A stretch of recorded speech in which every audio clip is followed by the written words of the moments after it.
Hi, സ്വത്ത് കണ്ണാടി നോക്കി നിൽക്കുന്നത് എന്താണെന്ന് അറിയോ? മുടി വെട്ടിക്കാൻ പോവുകയാണ് കേട്ടോ. കഴിഞ്ഞ വർഷം ഡിസംബറിൽ വന്നതാണ് മുടി വെട്ടണം എന്ന്.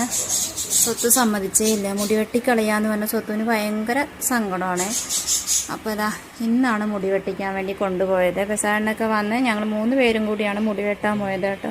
മുടി വെട്ടിക്കാൻ പോയി കഴിഞ്ഞാൽ എന്താണെന്ന് വെച്ചാൽ സ്വത്ത് തനിയെ കസേരയിലിരിക്കില്ല. പെസാറിൻ്റെ മടിയിൽ ഇരുന്ന് മാത്രമേ മുടി വെട്ടാൻ സമ്മതിക്കുള്ളൂ. ഭയങ്കര പേടിയാണ് മുടി വെട്ടണത്. മുടി കളയണത് ഭയങ്കര സങ്കടമാണ്. അങ്ങനെതാ പിടിച്ചിരുത്തി മുടിയൊക്കെ വെട്ടിച്ച്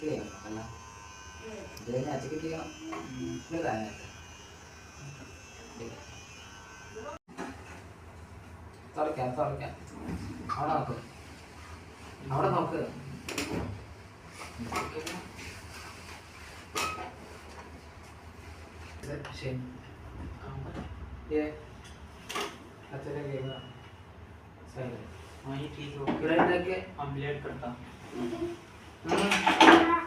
हाय हां वरना मेरे चाहिए था orang punya शेविंग कर दूंगा इसको नहीं लोगों ना बोल अच्छा 1 मिनट रुक जाओ ये तो कैसा से बोल setting cutting shaving first cutting okay ये हमारा नोक ഫോൺ എടുത്തേ അതെടുത്ത്. അങ്ങനെ സ്വത്തുവിൻ്റെ മുടിയൊക്കെ വെട്ടി സുന്ദരകുട്ടപ്പനായി.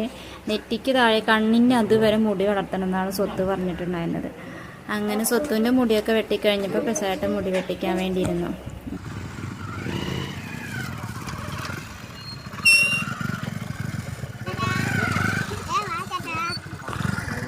അങ്ങനെ 2 പേരുടെയും മുടിയൊക്കെ വെട്ടിച്ച് വന്നു. ഞാൻ വേഗം കപ്പ പുഴുങ്ങാൻ വേണ്ടി വെച്ചു. സ്വത്തുവിന് ചോറ് നേരത്തെ വെച്ചിട്ടുണ്ടായിരുന്നു. ചോറ് മതിയെന്ന് പറഞ്ഞു സ്വത്തുവിന്. അപ്പോൾ കപ്പയൊക്കെ റെഡിയായി. മീൻ കറി ഉണ്ടായിരുന്നു, മീൻ ഫ്രൈ ഉണ്ടായിരുന്നു. ഞങ്ങൾ കഴിക്കാനിരുന്നതാണ്. ബായ്. അപ്പോൾ ഇന്നത്തെ വീഡിയോ ഇത്രയേ ഉള്ളൂ. ഇഷ്ടമായി ലൈക്ക് ചെയ്യാനും കമൻറ്റ് ചെയ്യാനും സബ്സ്ക്രൈബ് ചെയ്യാനും മറക്കല്ലേ.